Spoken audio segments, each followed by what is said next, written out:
But Mom, they're just a bunch of dead people. Who cares? What does studying about Napoleon have to do with me? Why do we have to learn about the Mongolians?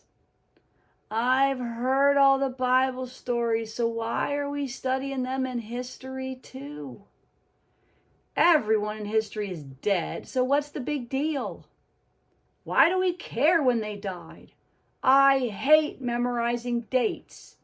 Please, can we study something interesting? Do some science experiments? Diagram some sentences? Practice our multiplication. I hate history. It's boring, it's dull, they're just a bunch of dead people. I'm assuming that since you have chimed into this session that you or someone in your house is asking those or very similar questions. I understand. I felt the same way. When I grew up, I considered history to be the worst subject in school. I was never blessed with a teacher who saw history as anything more than just reading the chapter, memorizing the facts, memorizing the dates, and taking tests. That was what history meant to me. Yet, I grew up with parents who loved history. My dad constantly regaled us with history stories the entire time I was growing up. He was a walking history encyclopedia. We lived in Northern Virginia and were surrounded by museums and battlefields and monuments. Over the course of my growing up years, I visited every single one of those museums and battlefields and historical sites up and down the East Coast. I loved reading books, and the vast majority of the books I read were history-related books, biographies, classics, period fiction, nonfiction, etc. Between my parents' passion and my love for books, I knew a vast amount of history. Yet, if you had asked me, I would have told you that history was boring and useless. Why? Because school history was all about studying facts and taking tests. School history focused on memorizing dates and taking tests. School history involved sitting in class, reading together out of the textbook, answering the questions at the end of the chapter, and taking tests. School history gave you only the bare parts of the story and sanitized out all the blood and the guts and the gore. You didn't get it. School history separated history from geography and Bible and church history. They were not connected. School history focused primarily on American history. School history focused on very little on the rest of the world, and when it did, it was scattershot. It wasn't in any semblance of order, and most of the time we just studied American history. School history meant you had to take that 1 year of world history in high school, ancients to modern, as fast as you could go. That year involved an considerable amount of memorizing, facts, dates, events, and tests. School history didn't ever let you study American history at the same time that you studied world history. If history is only about memorizing facts, then why study it? Kids are right. They're just a bunch of dead people. Who cares what happened on a specific date in history? What in the world does that have to do with me? This was my struggle in school. I wasn't alone. Every time I talk about my disdain for school history, I get flooded with people who share with me their stories, their struggles.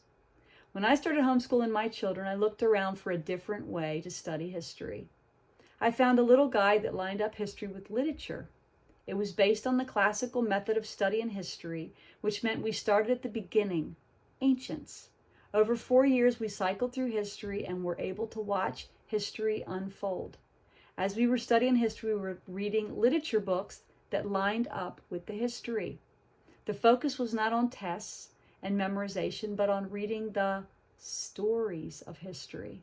We had some of the most amazing discussions while we cycled through. I watched my kids devour books related to history. They could not get enough. Because the reality is, dead people's stories can be really interesting to read. If you tell history right, you discover that history is brutal, mysterious, captivating, gruesome, funny, fascinating, shocking, and definitely mind-boggling. It was not until I was an adult and able to leave school history behind that I could freely admit that I love history. I just didn't love history the way it was taught in school. I love history when it is taught in order from beginning to end. I love history when it is taught as a story. I love history when the focus is on people with personalities. I love history when it tells the full story. I love history when it doesn't leave out the gritty and gory and shocking elements. I love history. Honestly, seriously, those kinds of stories are much more interesting than dull, mind-numbing facts. I love history because it allows me to look at those gritty and gory and shocking events of the past and use those events to teach children about politics and morality and life choices and sin and greed and power and corruption. I love history when I'm able to see God's story woven into the story of history from Genesis to present. I love history because it is the perfect platform to help children grasp their need for a Savior. I love history because it is captivating and mysterious and engaging. Yes, history is about a bunch of dead people, but those dead people have some seriously interesting stories to tell, and we can learn so much from learning about them. How? How can we make it captivating and mysterious and engaging? How can we take the boring, dull facts of history, the facts and the dates, and breathe life into it?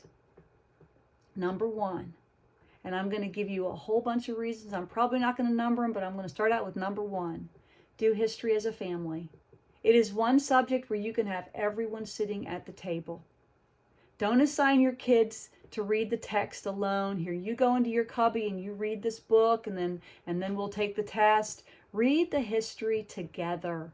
Learn the history together. You will be amazed at how much you learn. Read with expression when you're reading. Read in different voices. Read as if you were a Russian reading or a German or a British person. Put in, even if your voices are silly, read with them because kids love that. Discuss, discuss, discuss. Those discussions are so life-breathing. Ask questions. Marvel. React. History is shocking. React. Let them know, wow, did you just read that? That's crazy what that king just did. Study history in order. Start at the beginning and let the children watch it unfold. Start with ancients. Start at creation. Go forward from that point. Don't stop history when you get to modern. After 4 years, go back. Start over. It is in that second cycle, the second time through, where the real light bulbs start coming on for kids. They start making connections and grasp the flow. Find a curriculum that weaves the Bible history into the ancient history. It's a blast as children begin to see those Bible stories come alive in the backdrop of ancient history. While you're reading, give them the task of illustrate something. Illustrate what I'm reading. Save those illustrations. Don't skip the gore and guts. It's real, and it's what kids love. They love that part. It happened.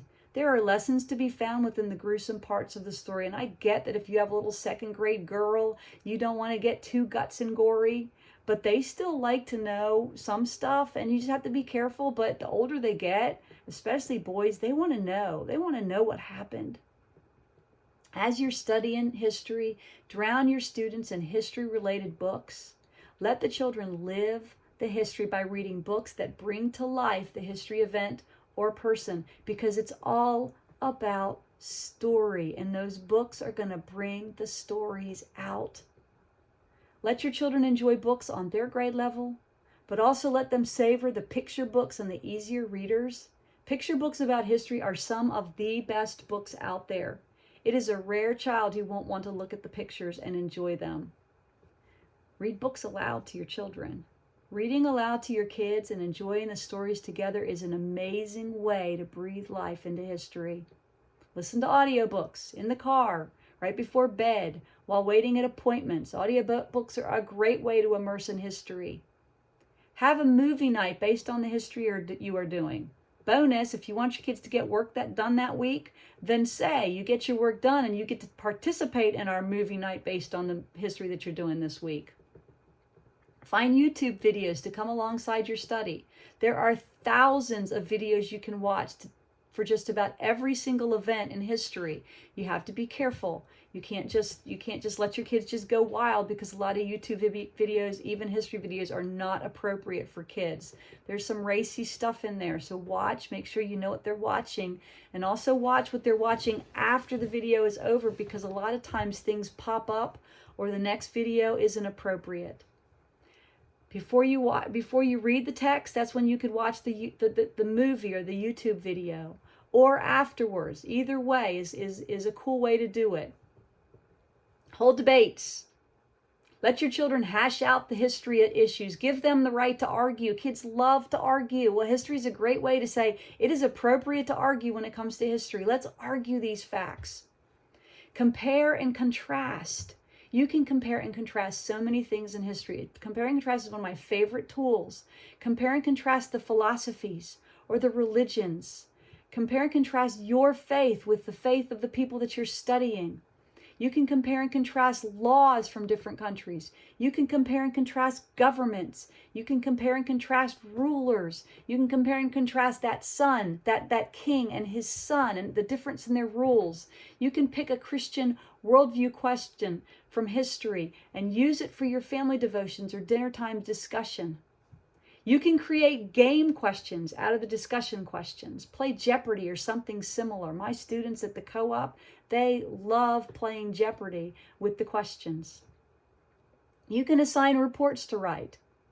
Okay, they might not think that's too much fun.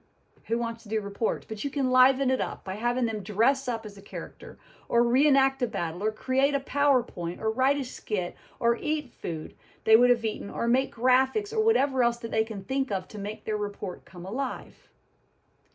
You can have them pick their favorite character out of the week and act that figure out in charades. So this is the character, and everybody has to figure out who they are trying to act out.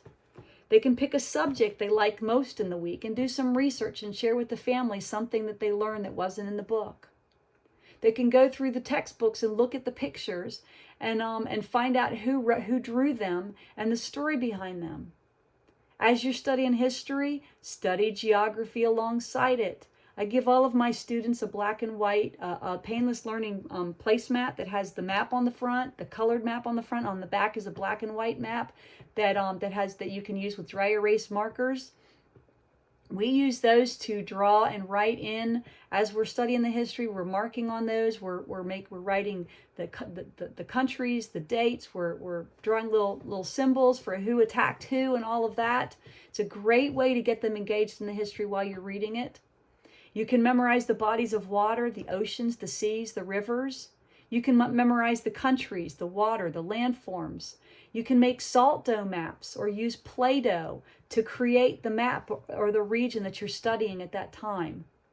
You can do notebooking. You can notebook the population or the religion or the size of the country, the elevation, landforms, and all of those things. In geography, you can learn and remember the countries that you encountered throughout that year. So if you're studying medieval history, you can choose to learn all the countries of Europe. Or if you're learning ancient history, you can learn all the countries of Asia. Modern history, you can learn all the countries of Africa. You can pick a continent. You can make a flag book and learn all the flags of that continent, or all the state flags, country flags. You can have globe wars. You can call out a country or body of water and have the children race on the globe to find them first. You can get one of those globe balls, a blow-up ball, and toss it around the room and have the children find the country that has been called out. These are tons and tons of geography that you can do to make it come alive and to make it fun. You can go on the internet and let them play games that relate to geography. Stack the States is a great game for U.S. states. There's tons more out there. You can pick a country that's been studied that year and you can go in deep. You can learn about the people, their culture, their language, their food, the games they play. You can have a country culture day. You can dress up like the people, play games, eat food. You can do crafts together. You can play cultural games. You can recreate toys or games from an era or culture. You can feast at home or go on a field trip to a restaurant or market that corresponds with the culture that you're studying. You can go on field trips. You can go to museums. You can find places where the guide is in character to the point where they invite you to ask questions and they can only respond with the knowledge that they have as that character. Those are awesome museums that if you can find one of those to go to. You can make timelines. They can either cut and paste the figures and put them where they belong, or they can draw the figures and create an art timeline. They can put their timelines in a book, or they can put them up on a wall. You can review the timeline as you go through each week. You can build. You can use Legos or blocks or cardboard or boxes or outside material, and you can build a fort, or you can build a catapult, or you can build a castle, or you can build a battering ram, or a log cabin, or a pyramid, or anything else historical you can build. You can have building contests. You can take Legos and you can recreate the battles or the scenes of it. You can make a puppet show. You can recreate the event or battle using your socks or sticks or real puppets. You can recreate a soldier's uniform or a lady's dress or a worker's attire. You can go shopping. You can create a replica of storefronts from any era, and you can stock it with appropriate tools from a trade or wares for sale, and you can sell your wares to the other members of your family. You can journal a day in the life of this person, a day in the life of that person. You can mummify a chicken. You can create a wanted poster. It could be for a good character or a bad character. There's so many tyrannical people in history, and you could create all kinds of wanted posters for the tyrants of history. You can research the laws of the land. You can compare and contrast those laws. You can compare and contrast them to our laws in America.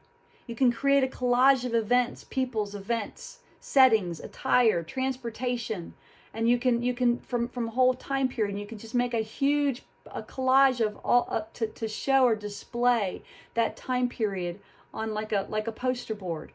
You can make dioramas from an event. So you can pick an event like the Pilgrim's Landing, and make a little diorama, a shoebox diorama of that event. You can play What Was I Thinking? So you can choose a historical figure in the time period in which you're studying, and you can record what you might, if you were them, what you were thinking right before their major event happened. So you can think about, what was Julius Caesar thinking right before he crossed the Rubicon River? Or what was John Hancock thinking right before he signed the Declaration of Independence? You can be a servant for a day, or a sailor for a day, or a queen for a day, or a knight for a day. You can make crossword puzzles and word searches with all the different, based on the words and the things that you learned that week. You can ask, what would you do if, and let them put themselves in the shoes of the person or people they're studying. You can cartoon it. You can have them make cartoons or comic strips. You can film it. You can do storyboards.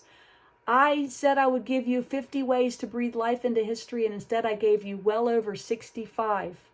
65 plus ways to make history fun, engaging, exciting, thought-provoking, and anything but dull.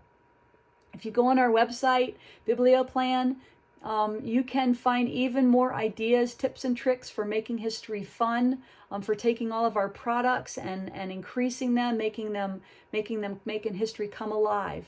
Have fun, be willing to engage your kids, breathe life, be inspired, go forth and conquer.